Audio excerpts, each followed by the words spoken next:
In advance of bringing Dr. Joan Brown Campbell up here, whose remarks can never be followed because she closes it so well, let me say in advance thank you to one and all, and for an extraordinary evening of collaboration with Chautauqua Institution, the Robert H. Jackson Center, and an opportunity to celebrate the 50th anniversary of the seminal decision of Brown versus Board of Education, and to all the speakers. And wow, what a day this has been. I can tell you from this morning until tonight, just an extraordinary opportunity for us to learn and understand the insights of something that occurred 50 years ago. Thank you. There's little to say to conclude such a wonderful evening. Nicholas Katzenbach, thank you so much. But I would say to those gathered here that we have heard the voices of history. And for Nicholas and for myself, I suppose our age makes us people of history.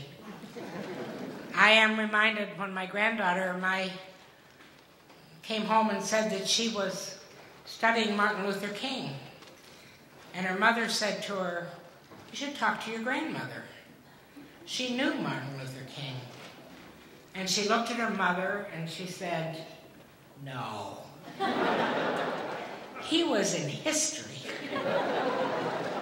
And I realized that for my grandchildren's generation, Martin Luther King, Brown versus the Board of Education, is little more or everything that George Washington was to us. It is, in fact, only history.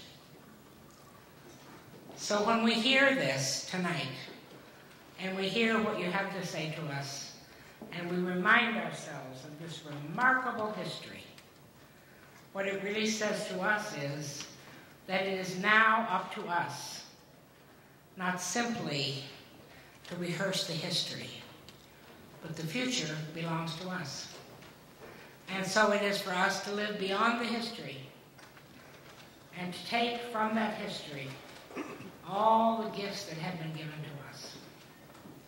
Enormous gifts, enormous challenges, and to move forward into a world that we are yet to.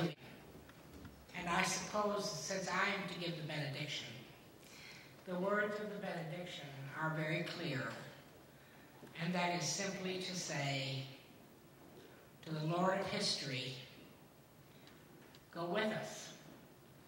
Take us into the future that you imagine for us, and give us the courage to be God's people as people have been in the past.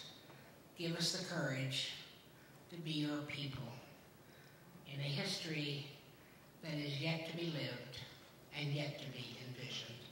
God bless you.